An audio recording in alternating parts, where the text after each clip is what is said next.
Twitter पर ममता बनर्जी को लेकर के बैकलैश मिलने ही लगा है दोस्त। आज मैं आपको एक बात बताऊंगा कि बैकलैश आखिर मिल क्यों रहा है और साथ ही ममता बनर्जी की आखिर राजनीति क्या है, इसकी तो चर्चाएं मैंने अपनी प्लेलिस्ट में कर दी है।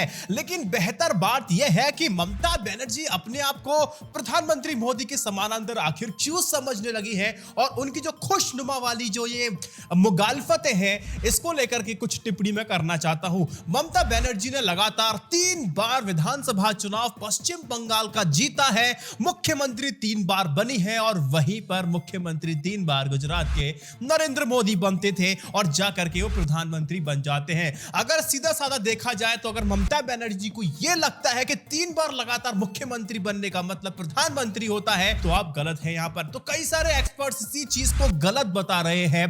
तो मैं आपको एक बात बता दूं, देखो पीएम नरेंद्र मोदी बनने से पहले जब वो 3 बार गुजरात के सीएम बने थे तो उनका जो नाता था वो एक राष्ट्रीय पार्टी के साथ था और साथ में उनका जो समर्थन था वो संघ का ही प्राप्त था। अब देखिए, नेशनल पार्टी से जुड़े होने के बाद नरेंद्र मोदी का एक व्यापक राष्ट्रीय नेता अपने आप बन जाना था और वहीं पर आरएसएस का उनको समर्थन मिलने का मतलब यह था कि गांव-गांव तक उनकी पहुंच करा देना। लेकिन वहीं ममता बनर्जी एक क्षेत्रीय पार्टी से आती है और क्षेत्रीय पार्टी का जो दबदबा है वो सिर्फ और सिर्फ पश्चिम बंगाल में है। तो यहां पर मैंने सुशांत सिन्हा का वीडियो देखा था, तो उस वीडियो को देखने के बाद बोला कि प्रशांत किशोर एक तरह से ममता बनर्जी को बेवकूफ बना रहे हैं, क्योंकि त्रिपुरा का जो सिविक पोल्स हुआ था उसमें एक तरफा जीत बीजेपी को मिली है और त्रिपुरा में टीएमसी को बिल्कुल भी सीटें नहीं मिली है। तो उन्होंने इस तरह से इसको एनालाइज किया था। तो यहां पर समझने वाली बात ममता बनर्जी के लिए यही है, उनकी औकात सिर्फ पश्चिम बंगाल तक है। ये मेरे शब्द नहीं, ये सुशांत सिन्हा जो कि पत्रकार है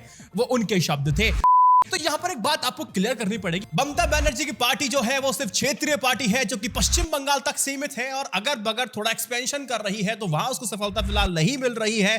तो भैया ममता बनर्जी को समस्या तो होगी अगर वो सोचे कि 2024 में प्रधानमंत्री बन जाऊंगी, तो आंकड़े उनके लिए नहीं चले जाते हैं। दूसरी बात मैं आपको समझाता हूं, नरेंद्र मोदी का सबसे बड़ा एक इमेज क्या पता है, कट्टर हिंदुत्ववादी।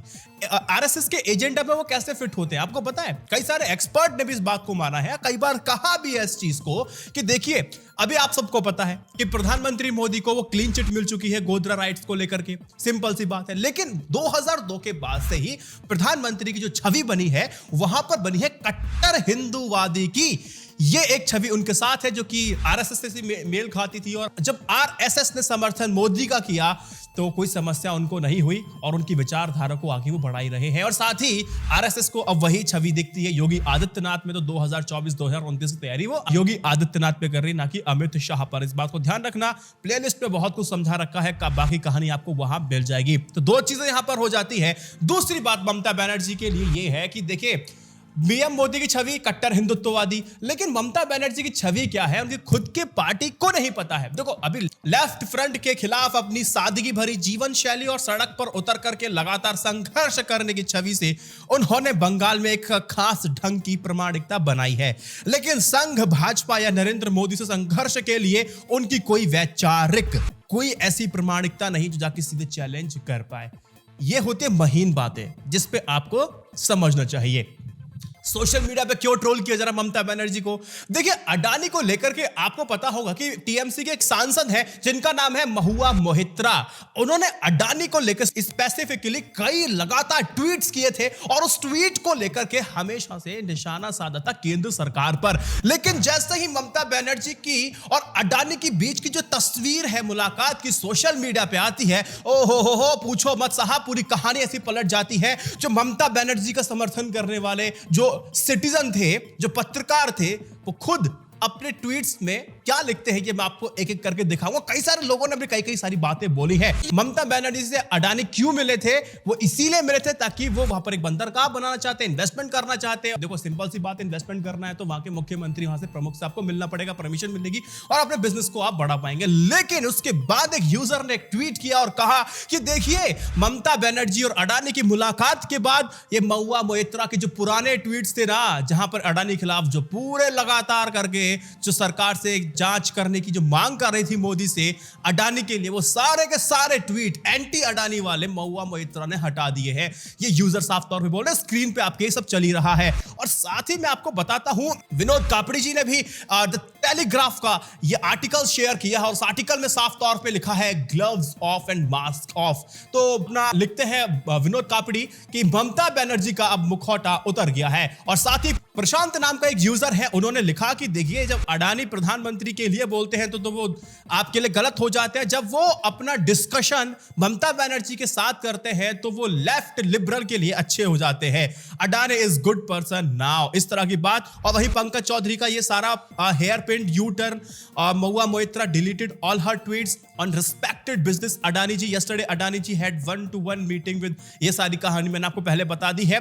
और श्रीनिवास ने भी लिखा है कि घर से निकलते ही और कुछ दूर चलते ही। तो यहां पर ट्रोल तो किया जा रहा है। साथ ही भरत एच मली है, माली है कि मली है, आई हैव प्रोनाउंसिएशन प्रॉब्लम, मुझे एकदम से समझ में नहीं आता, लेकिन भारत ने भारत ने लिखा है कि नौकर भले ही अलग हो लेकिन मालिक ही इनका एक होने जा रहा है। तो बैकलैश ममता बनर्जी को समर्थन करने वाले लोगों ने भी देना शुरू कर दिया कि मुखौटा आपका उतरता जा रहा है। अगर आपको कॉर्पोरेट वाली बात अगर आपको अभी भी समझ में नहीं आ रही है तो मैंने अपने कल वीडियो, इनफैक्ट वाली वीडियो में, जबकि मैं उसमें बातचीत कर चुका हूं कि ममता बनर्जी की स्ट्रेटेजी क्या है, वो कॉर्पोरेट को अपने पास क्यों लाना चाहती है और बिना कॉर्पोरेट के अच्छे खासे पैसे के आप चुनाव नहीं जीत सकते हैं, ये भी हो चुका है क्योंकि बहुत ज्यादा महंगा चुनाव है जीतना।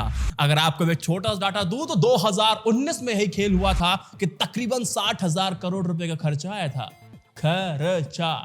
अब इतना महंगा चुनाव भैया पार्टी बिना कॉर्पोरेट के आशीर्वाद से नहीं जीत सकती है।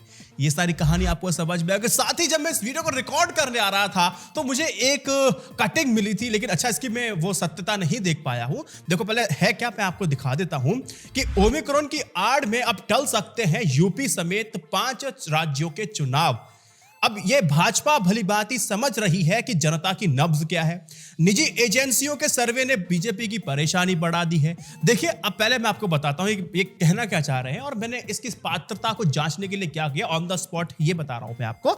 जैसे ही खबर मेरे सामने आती है तो मैंने सोचा कि यार ये सही है कि गलत है, कि क्या खेल है, संभावना हो सकती है, लेकिन जिस तरीके से लिखा तो मुझे लगा कि एक बार पूछा जाना चाहिए, देखा जाना चाहिए। तो देखा, अब मैंने इसके सिंपल से जो कीवर्ड है वो मैंने डाल करके देखा तो मुझे इसको नहीं मिला कि गूगल से कोई लिंक मिले, लेकिन फिर बाद में पता चलता है कि ये वेब पोर्टल का स्क्रीनशॉट ना होकर न्यूज़पेपर का स्क्रीनशॉट है। अब किस न्यूज़पेपर का है तो मुझे पता नहीं, अगर आपने पढ़ा है तो मुझे जरूर बताइएगा।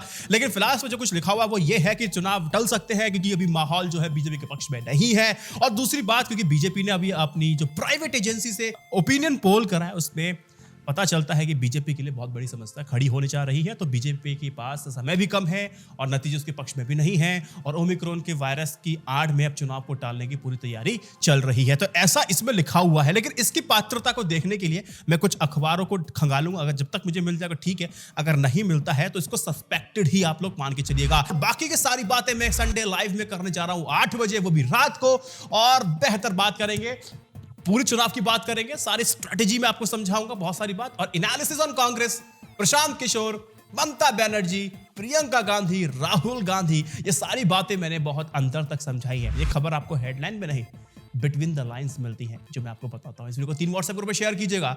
जय Hind, Vande Mataram, stay updated, stay educated, सत्यमेव जयते। नमस्कार।